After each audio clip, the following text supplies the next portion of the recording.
Hello viewers, Namaskar.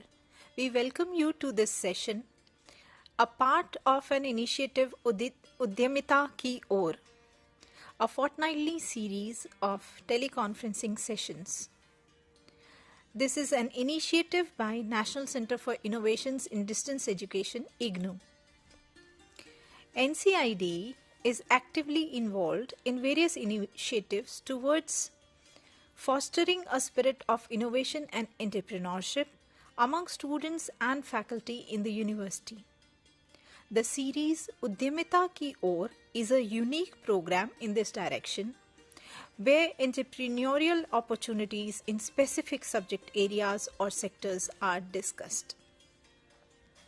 Experts from various sectors are invited to discuss about existing opportunities for entrepreneurship in specific sectors. The viewers are provided information about the existing innovations and startups in that sector, possible entrepreneurial opportunities, and funding opportunities available in that area. The session is held on 2nd and 4th Wednesday every month from 3 p.m. to 4 p.m. So far, we have had sessions on innovation and entrepreneurship opportunities in allied biological sciences, poultry sector, and waste management. In the last session, we discussed the startup possibilities available in the food processing sector.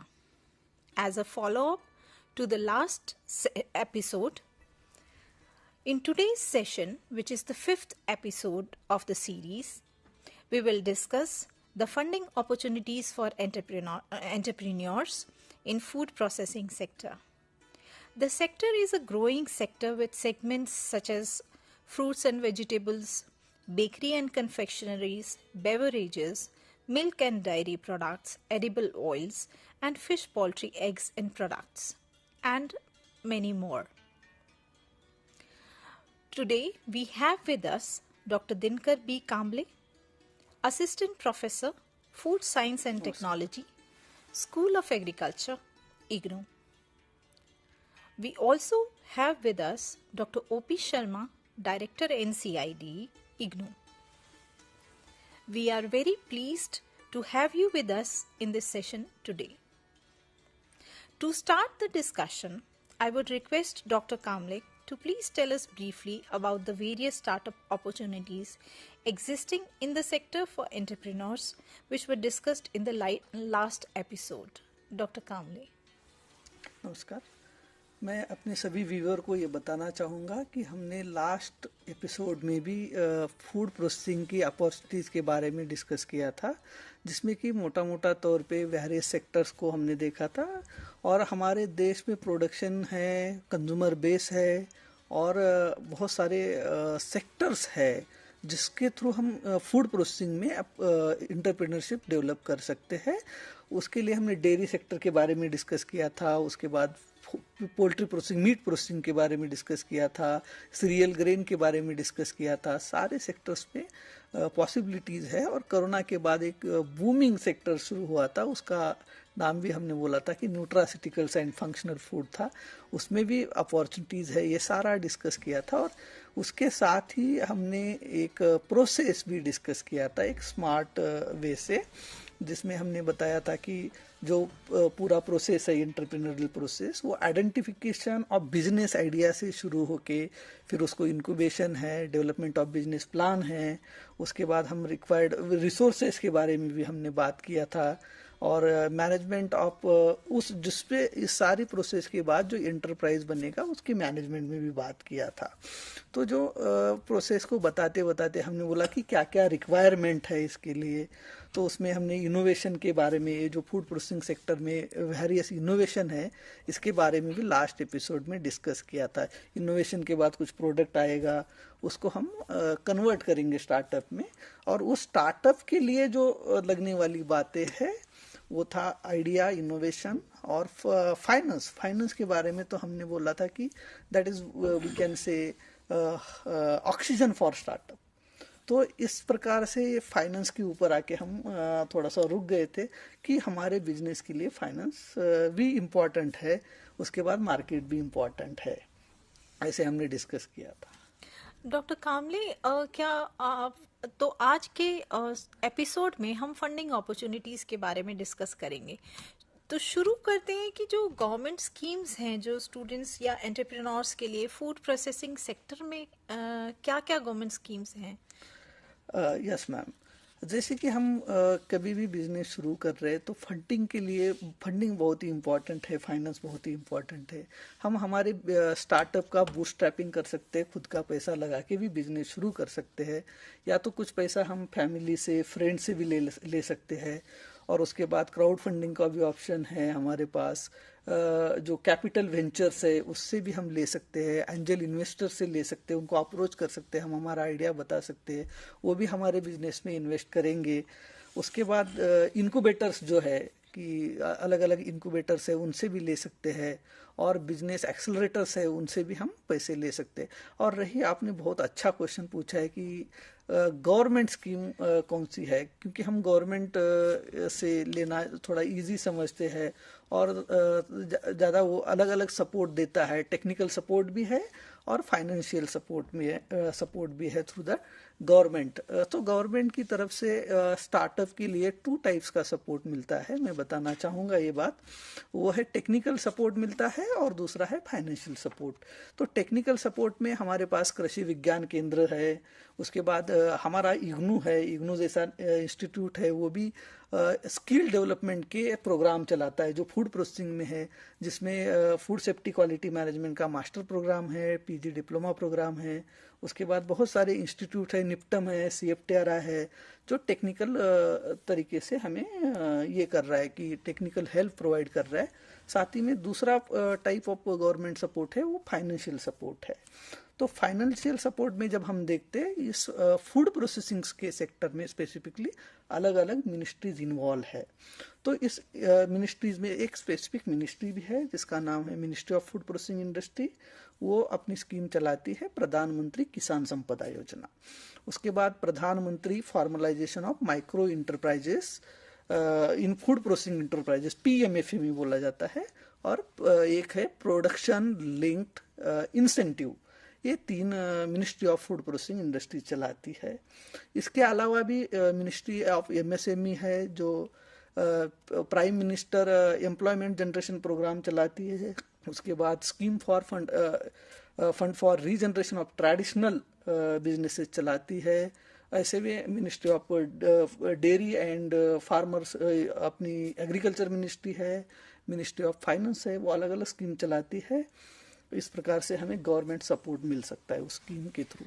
हम इन सभी schemes के बारे में detail में अभी sir से जानते हैं, बट उससे पहले मैं डॉक्टर शर्मा आपसे जानना चाहूँगी कि आपके पर्सपेक्टिव से क्या पॉसिबिलिटीज़ हैं फंडिंग के लिए फूड प्रोसेसिंग सेक्टर में, आप उसके बारे में क्या कहना चाहेंगे?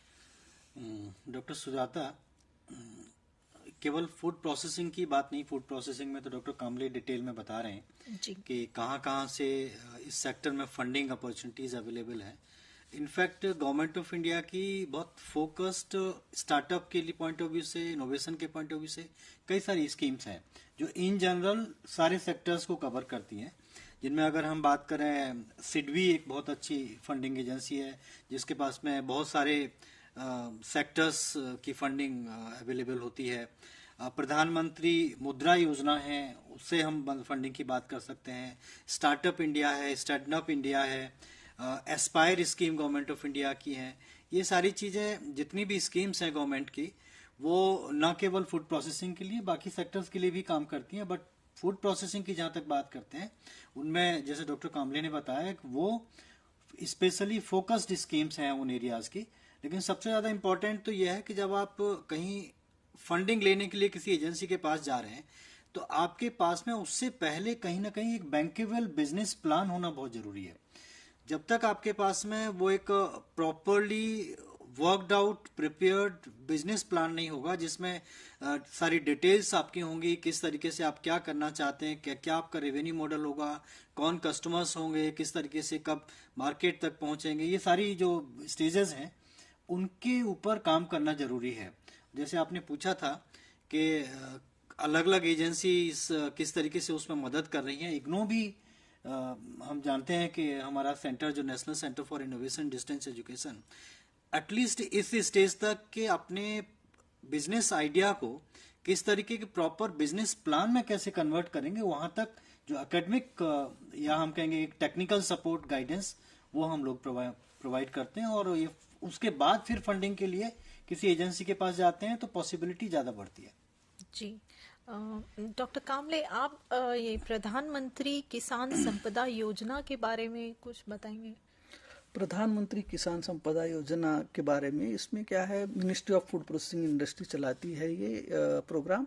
और इसमें इंफ्रास्ट्रक्चर डेवलपमेंट के लिए, कोल्ड स्टोरेज डेवलपमेंट के लिए, इवन दो अलग अलग प्रोडक्ट के डेवलपमेंट के लिए ये government of India through ministry of food processing industry funding support देता है। सब्सिडाइज फंडिंग सपोर्ट है जिसमें 35% तक सब्सिडी मिल जाती है। तो उसके थ्रू हम अलग अलग स्पेसिफिकली कोल्ड स्टोरेज का भी उसमें ये है। और उसमें के बाद जो कुछ स्पेसिफिकली ओडी है, वन डिस्ट्रिक्ट वन प्रोडक्ट, उस स्पेसिफिक प्रोडक्ट के लिए भी ये फंडिंग 35% तक प्रोवाइड करता है। इसमें स्मॉल जो हम बोलते हैं कि FPOs है, फूड प्रोसेसिंग ऑर्गेनाइजेशंस, और एग्जिस्टिंग बिजनेसेस है, वो भी एलिजिबल है इस फंडिंग को लेने के लिए। और मिनिस्ट्री की वेबसाइट पे इसके लिए पोर्टल है, वहाँ से हम अप्लाई भी कर सकते हैं इजीली। और प्रधानमंत्री formalisation of micro food processing enterprises, ये क्या स्कीम है और इसके अंतर्गत एंटरप्रेन्योर्स जो हमारे हैं, जो बडिंग एंटरप्रेन्योर्स हैं, उनको क्या फैसिलिटीज मिलती हैं? प्रधानमंत्री formalisation of micro food processing enterprises PMFME, ये आत्मनिर्भर भारत के इसके अंडर गवर्नमेंट ऑफ इंडिया ने ministry of food processing through scheme launch की है। और ये करीबन 10,000 करोड़ का लेवोर है। इसमें 90 to 10% ऐसा स्टेट और सेंट्रल गवर्नमेंट का कंट्रीब्यूशन है। और इसके थ्रू हम अलग अलग बिजनेसेस को बढ़ावा दे रहे हैं। जैसे government of India 35% subsidy provide करता है जो भी प्रोजेक्ट कॉस्ट है उसके अनुसार। और इसमें उन्होंने सारे चीज़ों का ध्यान रखा है, क्योंकि हमने जैसे पिछली बार बोला था कि 75% of businesses in this food processing that is unrecognised और अनरजिस्टर्ड। तो इसका नाम ही है फॉर्मलाइजेशन ऑफ फूड इंटरप्राइजेस। सो ये उनको एग्जिस्टिंग बिजनेसेस को भी फंडिंग सपोर्ट प्रोवाइड कर रहा है और उसके थ्रू उसको रजिस्ट्रेशन और फॉर्मलाइज कर रहा है उस बिजनेसेस को भी, जो कि 75% एम्प्लॉयमेंट इस सेक्टर का दे रहे हैं। जो इसका टारगेट है वो है अनऑर्गेनाइज्ड सेक्टर सेगमेंट, जो इस फूड प्रोसेसिंग इंडस्ट्री का जो अनऑर्गेनाइज्ड सेक्टर है। सर, इसके लिए एलिजिबल कौन कौन इसके लिए एलिजिबल इंडिविजुअल पीपल भी एलिजिबल है, जो उनके विलिंग पावर है, जिनमें कि हम इस सेक्टर में कुछ बिजनेस शुरू करे, इंटरप्राइज शुरू करे, स्टार्टअप शुरू करे। तो ऐसे लोगों को भी ये स्कीम में इंक्लूड किया गया है। उसके साथ साथ देखा गया तो फार्मर प्रोड्यूसर ऑर्गेनाइजेशन है, सेल्फ हेल्प ग्रुप है, SHGs है, उनको भी हम इस स्कीम में इंक्लूड किया है सेंट्रल गवर्नमेंट में। इवन दो मैं बताना चाहूँगा स्पेसिफिकली कि स्टूडेंट है हमारे, वो भी इस स्कीम के थ्रू फंडिंग ले सकते हैं स्टार्टअप के, जैसे इंडिविजुअल बोल के। तो उस पर 35% ऑफ प्रोजेक्ट कॉस्ट उनको मिलेगा। दूसरी बात, सेल्फ हेल्प ग्रुप है, उसका एक एक मेंबर भी इस स्कीम के लिए अपने सेल्फ हेल्प ग्रुप के थ्रू अप्लाई कर सकता है। और उससे भी उसको 40,000 तक का सीड फंड मिलेगा, जिससे कि वो स्मॉल इक्विपमेंट खरीद सकता है और वो स्मॉल इक्विपमेंट खरीद के अपना बिजनेस शुरू कर सकता है और कंटिन्यू कर सकता है। ये तो हो गया सेल्फ हेल्प ग्रुप के बारे में। उसके बाद हो गया फार्मर्स भी इंडिविजुअल बोल के कर सकता है, FPOs कर सकता है। और ऑलरेडी जो एग्जिस्टिंग बिजनेसेस है वो भी अपनी कैपेसिटी उस प्लांट की और बिजनेस को एक्सपांड करने के लिए PMFME स्कीम का लाभ उठा सकते हैं। तो उसमें फंडिंग सपोर्ट तो है ही है, उसके साथ टेक्निकल सपोर्ट भी है, कैपेसिटी बिल्डिंग प्रोग्राम है, ये कंपोनेंट उसमें। वो ट्रेनिंग भी दिलवाते हैं, जैसे कि नेशनल लेवल पे उनकी एजेंसीज है, इंस्टीट्यूशन है, और स्टेट लेवल पे भी एकेडमिक इंस्टीट्यूशन के साथ उनका कोलैबोरेशन है।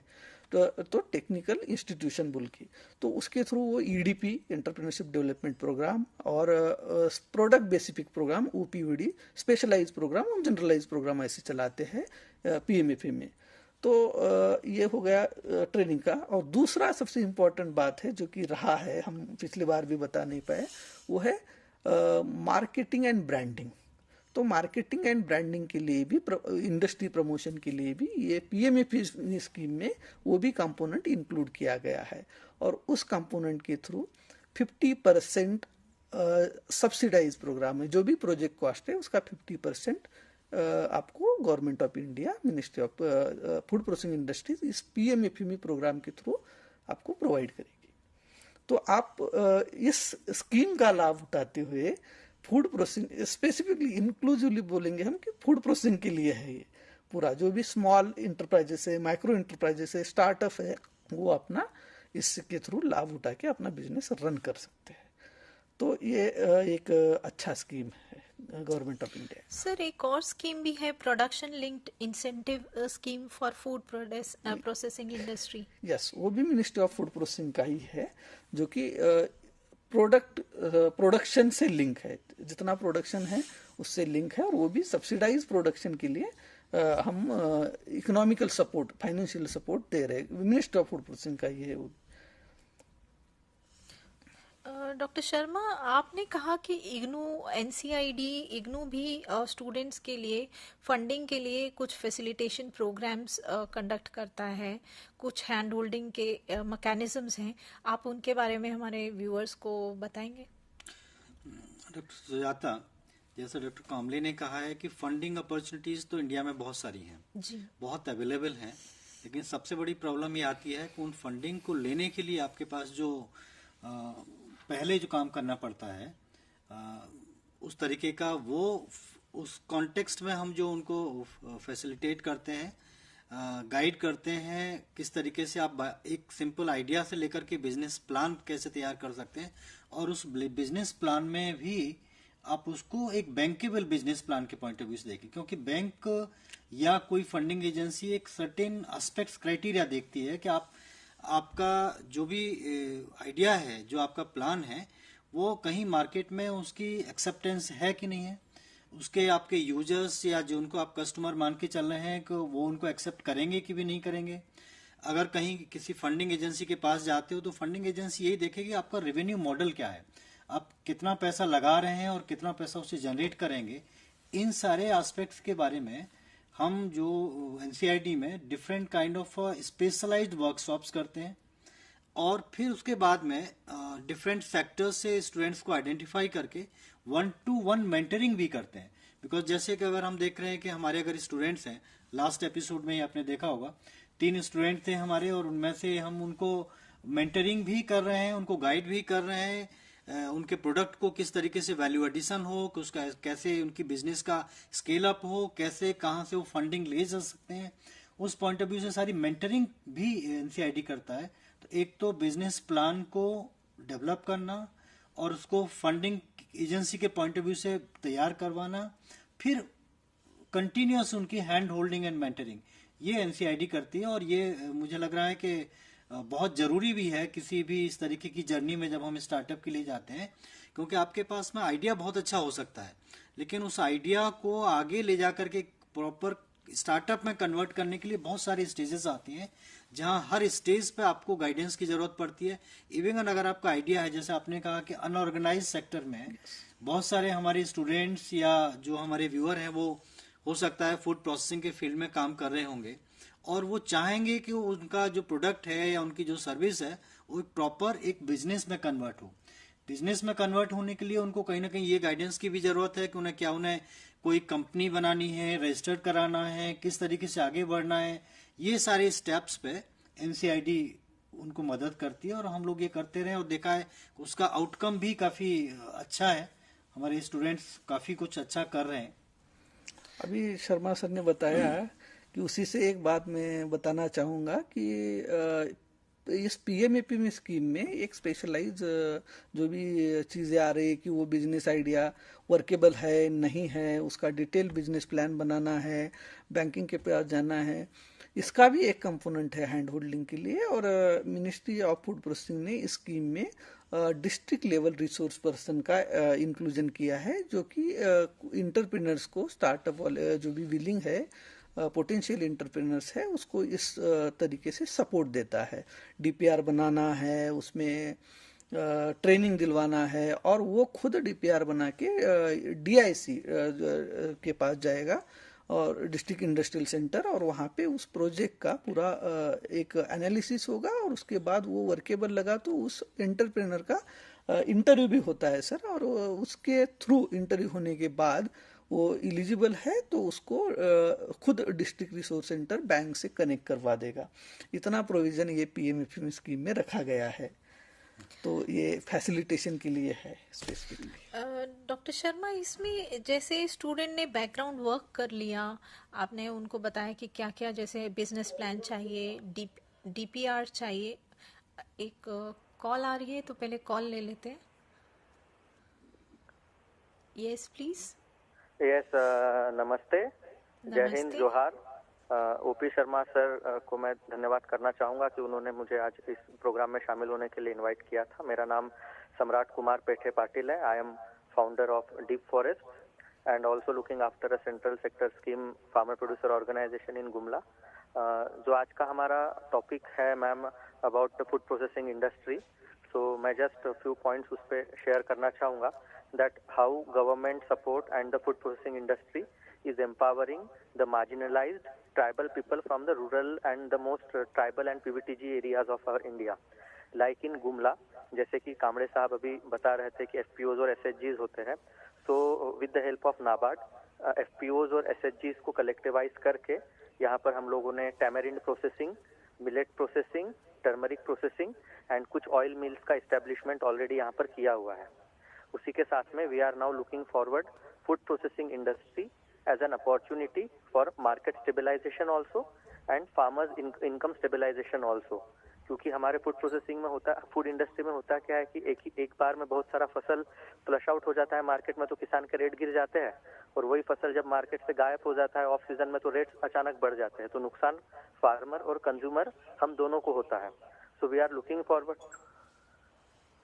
हेलो, yes आवाज आ रही है please. Yes, so actually I am right now talking with you. मैं एक जंगल में ही बैठ के आपके साथ में बात कर रहा हूँ।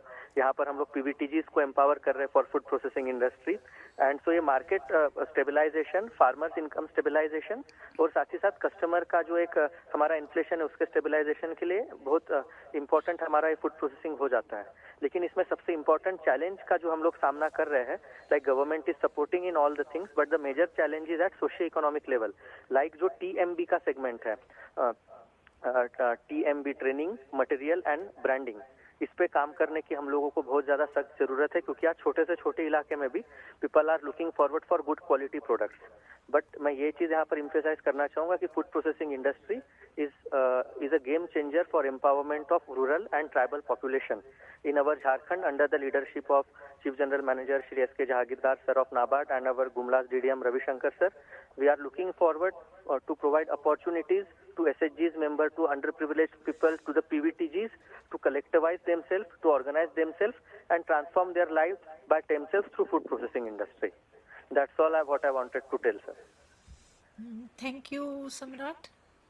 इसका मतलब नाबार्ड भी एक काफी अच्छी एक एजेंसी है जो इस फूड प्रोसेसिंग फील्ड में पर्टिकुलरली, जैसे हम सम्राट की बात सुन रहे थे कि ट्राइबल एरिया में जिस तरीके से वो प्रमोट कर रहे हैं, और वहाँ भी अगर फंडिंग सपोर्ट नाबार्ड या इस तरीके की एजेंसी से मिलती है तो I think IGNOU students can take advantage of that. Ministry of agriculture ने इसमें 3 स्कीम है। एग्रीकल्चर इंफ्रास्ट्रक्चर फंड, जिसमें हम ये स्पेसिफिकली फूड प्रोसेसिंग इंफ्रास्ट्रक्चर के लिए भी है।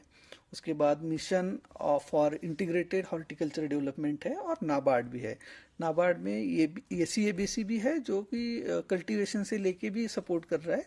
उसके बाद फूड प्रोसेसिंग क्लस्टर के लिए भी सपोर्ट कर रहा है, उसमें भी फूड प्रोसेसिंग के लिए स्पेसिफिक फंड है। 2000 करोड़ का कुछ फंड गवर्नमेंट ऑफ इंडिया ने उसमें दिया है, जो स्पेसिफिकली फोकस्ड है फूड प्रोसेसिंग इंडस्ट्रीज पे।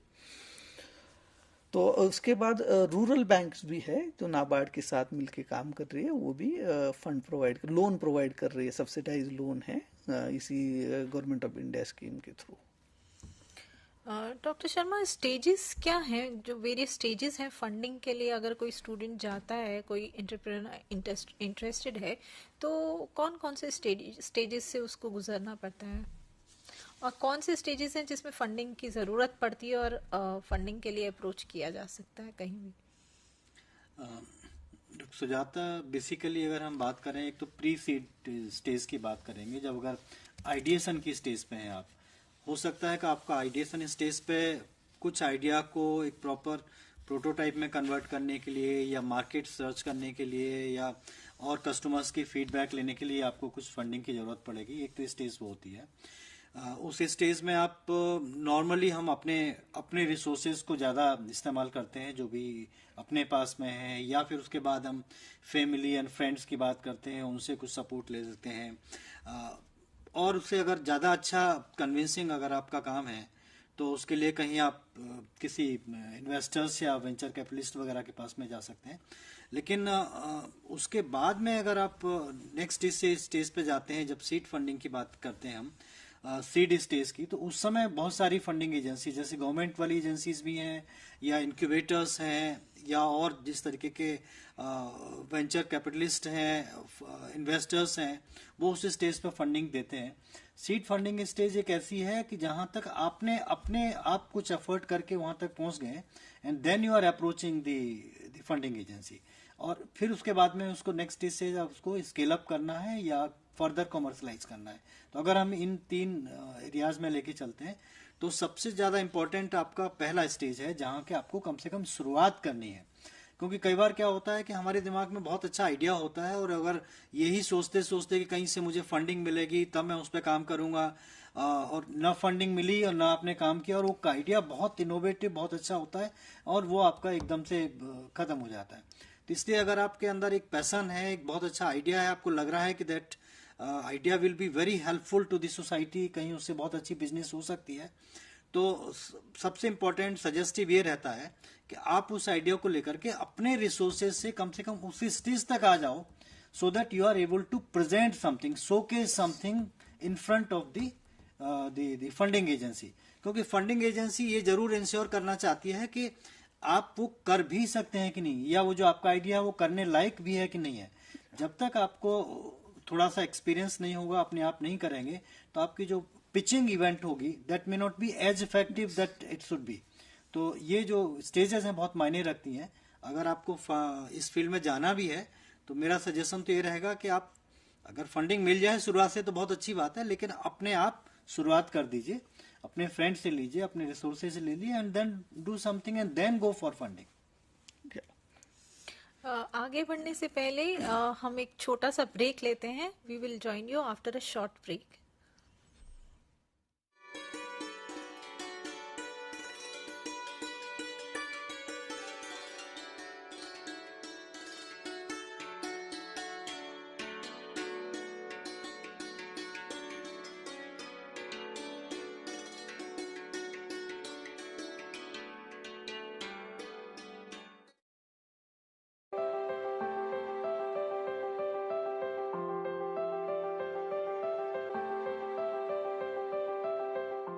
Are you interested in television journalism or radio journalism or online journalism?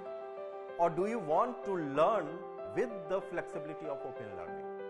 Or if you are a working professional, wants to enhance your knowledge and skill with certification in the field of electronic media, then School of Journalism and New Media Study, IGNOU, offers PG Diploma in Electronic Media for you. This program includes audio and audio-visual program production for radio, television and online platforms. Here are some important details about the program. We have total 8 courses of 32 credits, 6 theory courses, 1 practical and 1 project. Eligibility: bachelor's degree in any subject. Minimum duration 1 year, maximum 3 years. Medium is English, but students can write their examinations, assignments, practical and project in Hindi also. So if you are interested in television, radio or online media, please come and join IGNOU's PG Diploma in Electronics.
We welcome you after this break. So चर्चा को आगे बढ़ाते हुए doctor Sharma, आप एक बार फिर से हमारे इनोवेटर स्टूडेंट्स को बताइए कि जैसे अगर उनके पास कोई आइडिया है और वो कुछ स्टार्टअप इस्टेब्लिश करना चाहते हैं और नीड है फंडिंग की, तो आपने काफ़ी चीज़ें बताई हमें कि क्या क्या उनको ग्राउंड वर्क करना है, बेसिक वर्क करना है, बट पहले फंडिंग के लिए अप्रोच करने से पहले उनकी क्या क्या क्राइटेरिया उनको मीट करना है, क्या रिक्वायरमेंट्स हैं जिनका वो ध्यान रखें अपने माइंडसेट में और उनके प्रति काम करें कि ये हमें फुलफिल करना है, वो क्या चीज़ें? डॉक्टर सुजाता, अगर आपके दिमाग में कोई आइडिया है और जिस पे आप बिजनेस करना चाहते हैं, अपना स्टार्टअप सेटअप करना चाहते हैं, सबसे पहले तो यही है कि वो आइडिया को आप ये देखिए कि मार्केट में जा करके उनके जो आपके प्रोस्पेक्टिव कस्टमर्स हैं उनकी नीड को असेस करिए और एक मार्केट सर्वे जरूर करिए कि वो एक्चुअल में जो आपका आइडिया है उनके लिए वो जरूरत है भी कि नहीं। क्योंकि हो सकता है आपके हिसाब से वो बहुत अच्छा आइडिया हो, लेकिन अगर जिनको लेके आप चल रहे हैं, जो आपके यूजर्स हैं, कस्टमर्स हैं, उनके लिए वो बहुत नई चीज़ नहीं हो या उसमें बहुत इंटरेस्ट ना रखते हो, तो ये बहुत इंपॉर्टेंट है कि आपको जो आपके कस्टमर्स हैं, ये यूजर्स हैं, उनके बीच में जाकर के उनकी फीडबैक लें, मार्केट सर्वे करें, रिसर्च करें और ये भी देखें कि अगर उस आइडिया पे या उससे रिलेटेड आइडियाज़ पे कोई दूसरी कंपनी या दूसरे ऑर्गेनाइजेशंस काम तो नहीं कर रहे हैं। अगर कर रहे हैं तो वो किस तरीके से कर रहे हैं और आपका जो आइडिया है, आपका जो प्लान है, वो दूसरों से कैसे अलग है, उसमें क्या इनोवेटिव है, क्या नयापन है जिससे आप उम्मीद करते हैं कि वो आपके पास में आएंगे। ये बहुत इंपॉर्टेंट है। फिर उसके बाद में आप ये भी अपने आप को थोड़ा सा असेस करिए कि आपके पास में कैपेबिलिटीज़ क्या हैं, कॉम्पिटेंसीज क्या हैं आपके पास में, आपके रिसोर्सेज क्या हैं आपके पास में, किस तरीके का इंफ्रास्ट्रक्चर चाहिए उस पर काम करने के लिए। तो वो आपको एक देखना पड़ेगा कि आप कहाँ स्टैंड करते हैं। क्योंकि आपने एक प्लान तो बहुत बड़ा बना लिया, बहुत अच्छा आइडिया ले लिया, लेकिन आप देख रहे हैं कि आपके पास शुरुआत करने के लिए ना उतने रिसोर्सेज हैं, ना उतना मैन पावर है, ना उस तरीके का है, तो आप नहीं कर पाएंगे। तो आप कम से कम अपने आप को ये इवैल्यूएट करिए कि आप कहाँ स्टैंड करते हैं और आप किस तरीके से शुरुआत करना चाहेंगे। फिर वो शुरुआत करने के बाद में आपको ये देखना है नेक्स्ट कि उस पर इनिशियल काम करने के लिए कितनी इनिशियल फंडिंग, मिनिमम फंडिंग की जरूरत पड़ेगी और वो फंडिंग आप शुरुआत में कहाँ से और कैसे जुटाएंगे। जैसे मैंने कहा था कि सबसे बेस्ट तरीका रहता है किसी भी स्टार्टअप में, किसी भी अपने बिजनेस में काम करने के लिए कि अपने रिसोर्सेज से उसको शुरुआत करें और एक मार्केट में अपनी एक स्टैंडिंग बनाएं, अपने दिखाएं कि हाँ ये मैं कर सकता हूँ, ये मेरा आइडिया वर्केबल है, इफेक्टिव है। और फिर उसके बाद में आप किसी फंडिंग एजेंसी के पास में, चाहे भले ही वो गवर्नमेंट फंडिंग एजेंसी हो या एक कोई जो आपका इन्वेस्टर हो, वेंचर कैपिटलिस्ट हो, वो जाएंगे जब वहाँ अपनी एक पिचिंग इवेंट अपने उनके सामने रखेंगे उसमें कि what kind of ideas you are having and how effective useful it is, तब आपका ज़्यादा अच्छा रहेगा।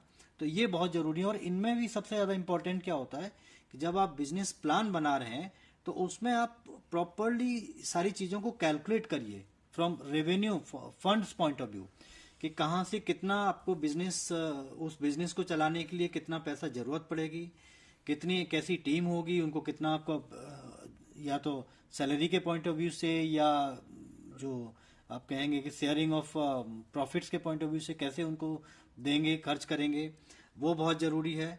तो उसके बाद में आप जो बिजनेस प्लान बनाएंगे उसमें देखिए कि फिर आप उसको मार्केट में ले जाने के लिए आप पब्लिसिटी पर, डिलीवरी पर कहाँ कितना कैसे खर्च करेंगे और कितना आपका रिटर्न आएगा, क्योंकि revenue generation is also very important. क्यों आपने कहीं से या तो फंडिंग ले करके या लोन ले करके या अपने रिसोर्सेज से फंड्स इन्वेस्ट तो कर दिए, लेकिन अगर आपका वो जो स्कीम है, जो प्लान है, वो उस तरीके का नहीं है जिससे आपको प्रॉपर रिटर्न मिल रहा है, तो उसके सस्टेन होने के बहुत ज़्यादा चांसेस नहीं होंगे। तो एक समय आएगा फिर आपको लगेगा कि मैं अब कैसे आगे बढ़ूं।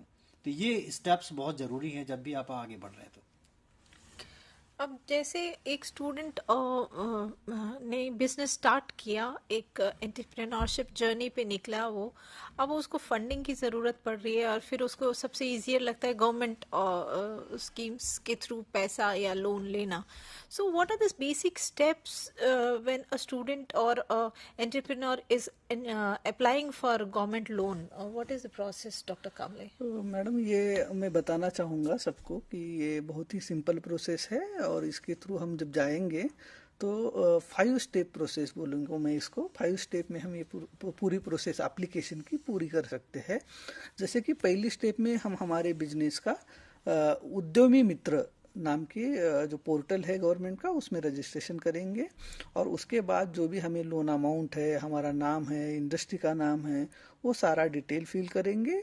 ये सेकंड स्टेप में डिटेल फिल करेंगे। थर्ड स्टेप जो पर्सनल डिटेल्स है एंटरप्रेन्योर्स का, वो भी फिल करना है, केवाईसी अपडेट करना है, ये सेकंड स्टेप में। थर्ड स्टेप में पूरा डिटेल का कॉन्स्टिट्यूशन जो भी हमारे इसका है वो सारा फिल करना है, एंटरप्राइज का नेम है। उसके बाद फोर्थ स्टेप पे हम जो भी डॉक्यूमेंट्स है रिलेटेड, जो भी लगने वाले डॉक्यूमेंट्स हैं उनको अपलोड करेंगे।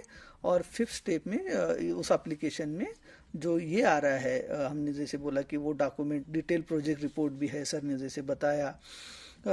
फिर उसके बाद जो इंस्ट्रक्शंस है, जो भी हम डिक्लेरेशन बोलेंगे, डिक्लेरेशन रीड करके उसको क्लिक करके हम हमारा एप्लीकेशन सबमिट कर सकते हैं। और इस डिटेल प्रोजेक्ट प्लान में क्या क्या आना चाहिए इसके बारे में सर ने बताया ही है। प्रॉफिट एंड लॉस अकाउंट है, उसके बाद एस्टिमेटेड सेल है, वो सारा कैलकुलेट करके वो डीपीआर हम अपलोड कर देंगे और उसके बाद हमें हमारा प्रोसेस शुरू हो जाएगा जो कि लोन एप्लीकेशन का। तो सबसे इम्पोर्टेंट है कि वो उद्यमी मित्र पे रजिस्ट्रेशन होना, ये सबसे इम्पोर्टेंट है ये अप्लाई करने के लिए।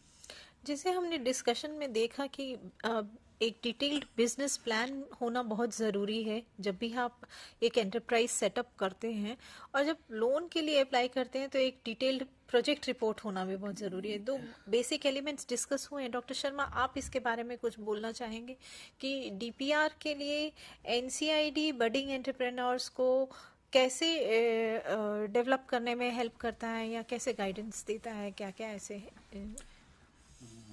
डॉक्टर सुजाता, एनसीआईडी पिछले कई वर्षों से एक स्टेप वाइज काम कर रहा है। सबसे पहले तो चूंकि हमारे स्टूडेंट्स को ये पता होना जरूरी है कि हम मतलब कहाँ, किस एरिया में किस तरीके से काम कर सकते हैं और अप्लाई कर सकते हैं। तो उसके लिए हम एक पहले आइडिया कंपटीशन, या हम जिसको कहेंगे बिजनेस प्लान कंपटीशन कहते हैं, और उसमें हम उनसे बिजनेस आइडियाज इनवाइट करते हैं as per their choice, interest and expertise. और वो जब आइडियाज हमारे पास आते हैं तो उनको हम इवेलुएट करके फिर उनके बाद एक ट्रेनिंग प्रोग्राम उनके लिए हम करते हैं जिसमें हम बिजनेस मॉडल कैनवस डेवलप करवाते हैं बेस्ड ऑन दैट आइडिया। क्योंकि बिजनेस मॉडल कैनवस एक इस तरीके का हम कहेंगे कि स्टेज है जहां बहुत ब्रीफ में वो उस बिजनेस से रिलेटेड सारी चीजों को एक समझ पाता है कि मैं ये बिजनेस क्यों कर रहा हूँ, किसके लिए कर रहा हूँ, इसके लिए पैसा कहाँ से आएगा, कहाँ से इस पैसा पैदा किया जाएगा, जनरेट किया जाएगा, कैसे इसको मार्केट में ले जाएगा, वो सारी पॉसिबिलिटीज को वो अपने हिसाब से इवेल्युएट करता है, असेस करता है और उनको बहुत सारे इस तरीके से क्वेश्चंस का वो अपने आप जवाब देने की कोशिश करता है, तो कि एक कंसेप्ट की क्लैरिटी उनके दिमाग में आ जाती है कि मैं इस डायरेक्शन में इस आइडिया को लेके आगे बढ़ रहा हूँ या बढ़ रही हूँ, तो मैं सही दिशा में हूँ कि नहीं। जब वो कुछ सर्टेन क्वेश्चंस का जवाब दे पाते हैं कि मेरे कस्टमर कौन होंगे, यही क्यों होंगे, कैसे मुझे उन तक पहुंचना है, पैसा मैं कहाँ से कैसे उसमें लगाऊंगी या लगाऊंगा, तो जब वे ले लेते हैं तो उससे उनके दिमाग में क्लैरिटी आएगी। फिर उसके बाद में भी हम नेक्स्ट स्टेप में जब जाते हैं तो उनको इवैल्यूएट करते हैं, फिर उनके बच्चों के साथ में जो हमारे स्टूडेंट्स हैं उनको एक प्रेजेंटेशन कराते हैं, then we give them guidance also how to improve upon that. और जब वो बिजनेस मॉडल कैनवास को इम्प्रूव करके मॉडिफाई करते हैं, then we provide them a specialised training how to develop a bankable business plan. क्योंकि जब आप डीपीआर की बात कर रहे हैं, डिटेल प्रोजेक्ट रिपोर्ट, या हम कहेंगे उसको इन अदर वे ऐसा बिजनेस प्लान जिसको कि कोई बैंक फंडिंग कर दे या कोई फंडिंग एजेंसी जिस पे पैसा दे दे आपका, क्योंकि वो बहुत सारे एस्पेक्ट्स को देखते हैं, तो वो डिटेल में हम उसको ट्रेनिंग देते हैं, फिर उसके बाद उन्हीं स्टूडेंट से हम डेवलप भी करवाते हैं। अब ऐसा करने से क्या होता है कि उन स्टूडेंट्स को एकदम से क्लैरिटी हो जाती है कि एक तो उनका आइडिया ठीक है कि नहीं है, और जब उन सारे एस्पेक्ट्स को डिटेल आउट कर रहे होते हैं तो उन्हें ये भी पता चलता है कि उनकी एक्चुअल में जर्नी क्या होने वाली है, किस किस टाइप्स की प्रॉब्लम एंड चैलेंजेस वो फेस कर सकते हैं, चाहे वो फाइनेंस के हों या टेक्नोलॉजिकल हों या टीम रिलेटेड, क्योंकि टीम रिलेटेड भी टीम वर्क भी बहुत इंपॉर्टेंट है इसमें।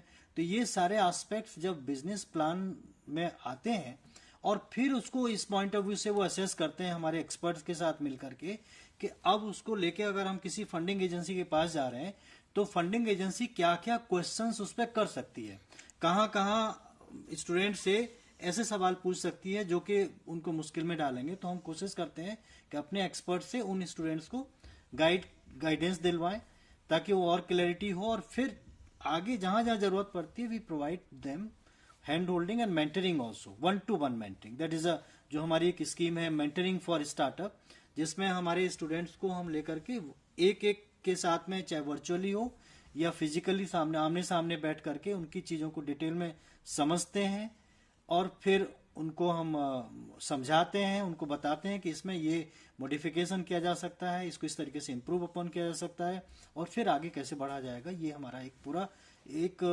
हम कहेंगे एक लाइफ साइकिल है, from idea to startup, basically startup तक कैसे पहुंचेंगे वहां तक।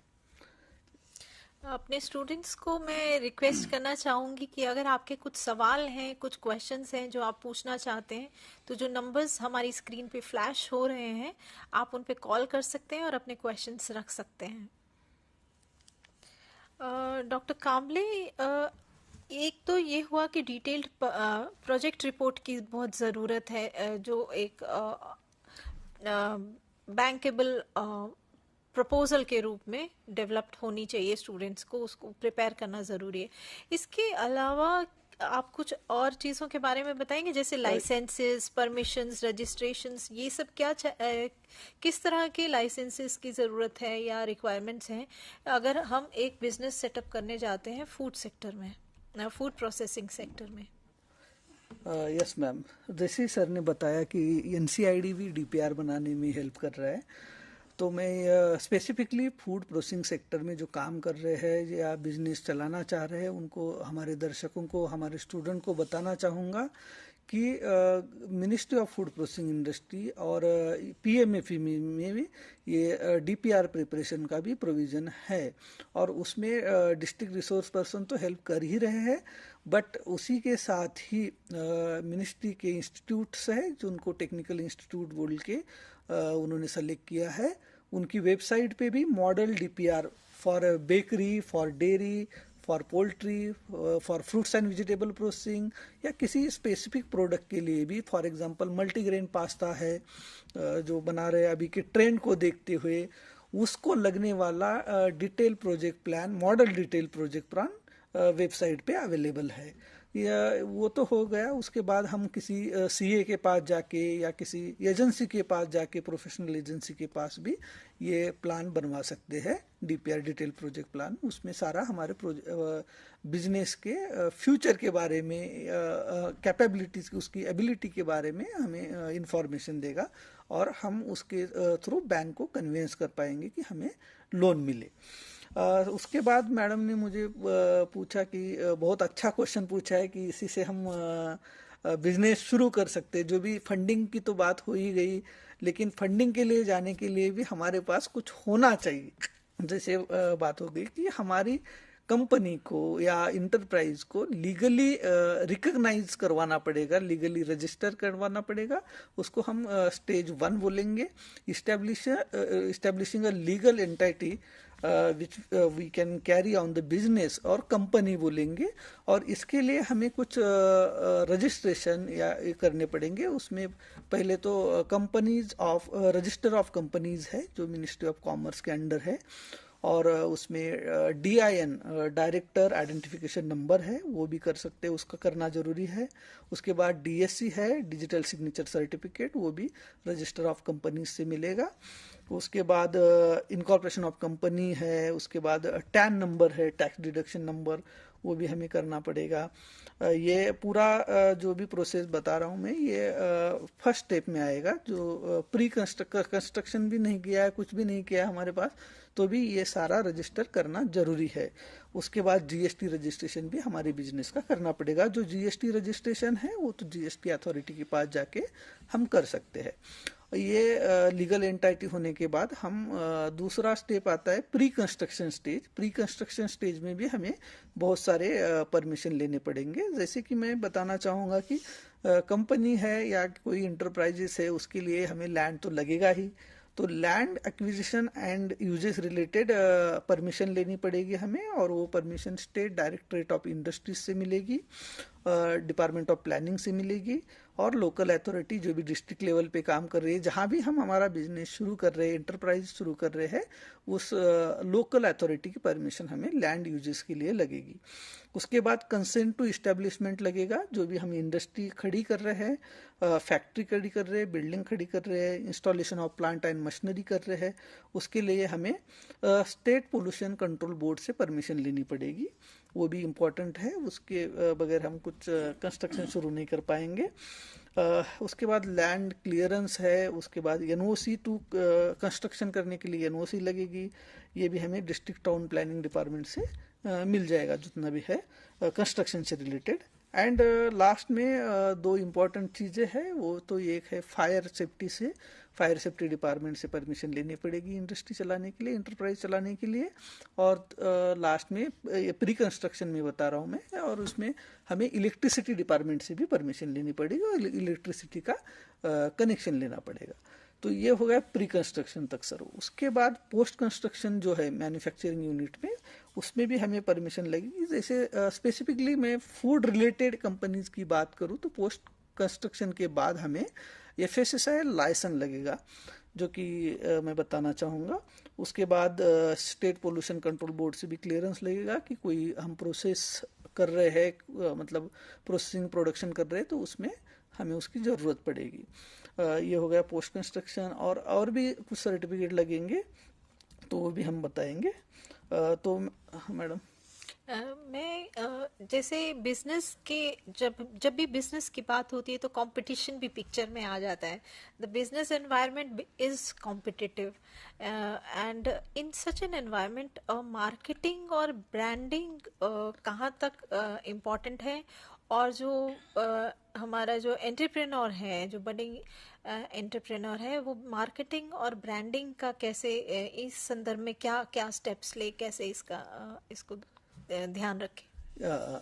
बहुत अच्छा क्वेश्चन है ये, क्योंकि बहुत सारे एंटरप्रेन्योर्स इसी क्वेश्चन को लेके थोड़ा सा शांशक रहते हैं, जिसमें वो थोड़ी डिफिकल्टी महसूस करते हैं कि आइडिया तो आ गया, प्रोडक्ट तो बना लिया, फंडिंग भी मिल गई, क्योंकि आइडिया प्रोडक्ट बनाना ये तो इंटरप्रेनर के हाथ में की चीज़ें है, बट ब्रांडिंग, मार्केटिंग और उस प्रोडक्ट की सेलिंग ये तो उसके हाथ में नहीं है, वो तो कंज्यूमर पे डिपेंड कर रही है। तो इसमें मैं साफ तौर पे 2-3 बातें बताना चाहूँगा। पहली बात यह है कि ब्रांडिंग ब्रांडिंग करनी पड़ेगी कि how your product is better than others, कि या कि आपका प्रोडक्ट लोगों को क्या दे रहा है, नई कुछ चीज़ दे रहा है क्या। मैं लास्ट टाइम भी बोलते बोलते बोल गया कि कुछ इनोवेटिव होना चाहिए, उसमें कुछ अलग होना चाहिए दूसरे प्रोडक्ट से, क्योंकि और चाहे वो क्वालिटी में हो चाहे कॉस्टिंग में हो, सेम क्वालिटी विथ कम कॉस्टिंग मिल रही है तो हम उसकी तरफ जाएंगे। तो इसको बोलते हैं कि हम एक कुछ अलग हमें डेवलप करना पड़ेगा, और मार्केट में उसको बोलते हैं ब्रांड पोजिशनिंग।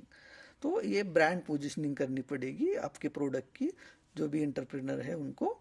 और दूसरा होता है कि व्हाट इज योर यूएसपी, उस ब्रांडिंग के लिए भी यूएसपी के थ्रू टैगलाइन जनरेट कर सकते हैं हम। जैसे कि हमने मार्केट में देखा है कि बहुत सारे प्रोडक्ट को एक टैगलाइन आती है कि जैसे फॉर एग्जांपल मैं बताऊं तो एक कंपनी है, वो कंपनी बोलती है नेचुरली एंड हेल्दी, उनकी टैगलाइन है। तो इस तरीके से यूएसपी को टैगलाइन बना के हम मार्केटिंग कर सकते हैं, उसकी ब्रांडिंग कर सकते हैं। दूसरा बात है कि सबसे इम्पोर्टेंट बात है कि हम जो भी कंज्यूमर्स है, कंज्यूमर तो हम किसी पैकेट को खोल के खाते नहीं है सर। तो पहले तो फर्स्ट लुक जो है प्रोडक्ट का, उसके ऊपर जाके हम खरीदी करते हैं। और मैं बताना चाहूँगा कि वो फर्स्ट लुक इम्प्रूव होगा एक क्रिएटिव पैकेजिंग के थ्रू, क्रिएटिव पैकेजिंग के थ्रू और क्रिएटिव लेबलिंग के थ्रू। पैकेजिंग और लेबलिंग अच्छा है तो हम थोड़ा सा कंज्यूमर थोड़ा सा उसकी तरफ अट्रैक्ट होते हैं और वो खरीद भी लेते हैं। तो ब्रांडिंग के बाद पैकेजिंग के भी ऊपर हमें ध्यान देना पड़ेगा। और तीसरी बात, जैसे मैंने बोला कि यूएसपी के साथ टैगलाइन बना के भी हम अपने ब्रांड को बड़ा कर सकते हैं। और लास्ट में बोलूँगा कि अभी सोशल मीडिया का ज़माना है, तो हम अपने प्रोडक्ट की एडवर्टाइजमेंट बोलो या ब्रांडिंग बोलो सोशल मीडिया के थ्रू भी कर सकते हैं। ये 4 बातें करके हम हमारे प्रोडक्ट को, हम हमारे कंपनी को, हम हमारे ब्रांड को मार्केट में वेल इस्टेब्लिश कर सकते हैं। जैसे कि फॉर एक स्मॉल एग्जांपल देना चाहूँगा मैं, बहुत सारे हम कभी भी कुछ वाटर बॉटल खरीदते हैं तो कभी स्पेसिफिक नाम बस बिसलरी का लेते हैं, चाहे किसी भी दूसरे ब्रांड की भी बॉटल मिले तो ये ब्रांड पोजिशनिंग है। ऐसे हम हमारे प्रोडक्ट की भी ब्रांड पोजिशनिंग, ब्रांड वैल्यू बढ़ा सकते हैं अलग अलग ये करके। जैसे मैंने बताया कि ब्रांडिंग करके, यूएसपी यूज करके और सोशल मीडिया एडवर्टाइज करके और माउथ पब्लिसिटी करके भी हम हमारे ब्रांड का वैल्यू बढ़ा सकते हैं। डॉक्टर शर्मा, आप कुछ इसमें ऐड करना चाहेंगे कि इनोवेटिव एंगल जो है वो बहुत ज़रूरी है फंडिंग के लिए भी, कॉम्पिटिटिव एज के लिए भी, मार्केट में सरवाइव करने के लिए भी। So please share your views on this. बिल्कुल ज़रूरी है, क्योंकि जब आप कोई एक नया वेंचर शुरू कर रहे हैं किसी भी फील्ड में हो, अगर आज हम फूड प्रोसेसिंग सेक्टर की बात कर रहे हैं और इसमें इतनी सारी कंपनीज हैं, इतने सारे स्टार्टअप्स हैं, पर्टिकुलरली कोविड-19 के बाद में तो इतने सारे इनिशिएटिव्स आ गए हैं। इसमें बहुत हेल्दी, नेचुरली और हेल्थ के पॉइंट ऑफ व्यू से तो बहुत सारी चीज़ें हो रही हैं। और लास्ट एपिसोड में हमने बात की थी कि इतना फूड प्रोडक्शन, चाहे वो वेजिटेबल का हो या फ्रूट्स का हो रहा है और उसका प्रॉपर यूटिलाइजेशन नहीं हो रहा है। तो जो गैप है हमारा कंजम्पशन और प्रोडक्शन में, उसको प्रोसेसिंग के थ्रू ही ठीक से किया जा सकता है। और जब इस बीच की प्रोसेसिंग में बात करते हैं तो वहाँ यह है कि आपको नए सिरे से कुछ अपना कोई स्टार्टअप शुरू करना है, कोई इंडस्ट्री शुरू करनी है, तो नई करनी है। तो जैसे डॉक्टर कामले कह रहे हैं कि उसमें आपकी यूएसपी क्या है, इनोवेटिव एंगल क्या है, वो बहुत ज़रूरी है।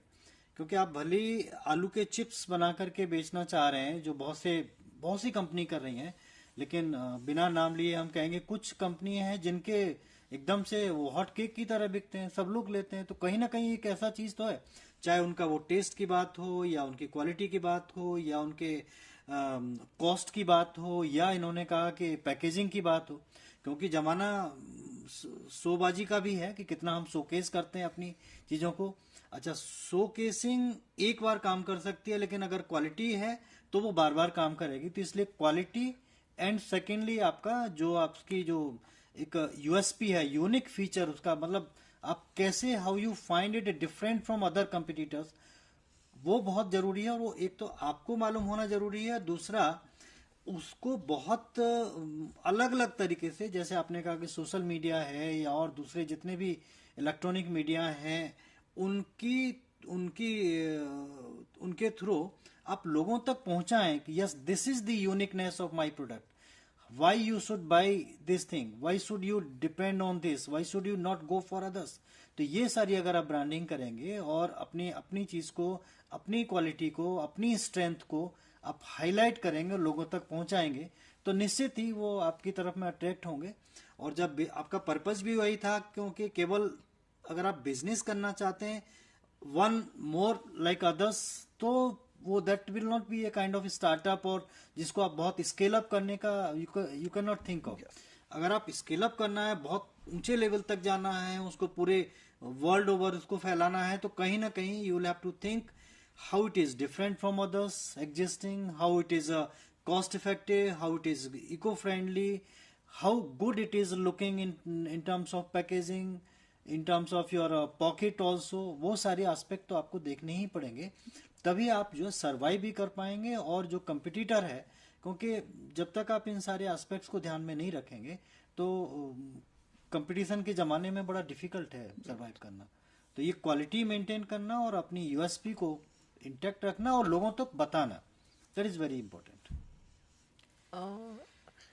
और लास्टली इसमें एफएसएसआई का जो ये लाइसेंसेस और रजिस्ट्रेशंस की ज़रूरत पड़ती है फूड प्रोसेसिंग सेक्टर में, इसके बारे में हमें थोड़ा बताइए डॉक्टर कामले। यस मैम, जैसे कि हम अभी सर ने बताया कि क्वालिटी की बात की सर ने, तो ये फूड प्रोसेसिंग प्रोडक्ट जो है, जितने भी फूड प्रोडक्ट्स है, वो तो डायरेक्टली रिलेटेड टू हेल्थ है, कि उनका इम्पैक्ट डायरेक्टली हेल्थ पे होना है, तो उसमें तो क्वालिटी को कॉम्प्रोमाइज़ कर ही नहीं सकते। तो इसको ध्यान में देते हुए गवर्नमेंट ऑफ इंडिया ने food safety standard authority of India का इस्टेब्लिशमेंट किया है। और जो भी इस फूड सेक्टर में एंटरप्राइज ओपन कर रहा है, चाहे प्रोडक्शन में हो, चाहे सप्लाई चेन में हो, इवन दो हम बोलेंगे कि जितने भी हमारे स्ट्रीट वेंडर्स है जो कि फूड में काम कर रहे हैं, उनको भी लाइसेंस लेना जरूरी है। तो वो फूड प्रोसेसिंग से लेना है। कुछ वाटर कंपनीज है जो बीआईएस के अंडर आती है, वो भी है, उसका भी लेना जरूरी है।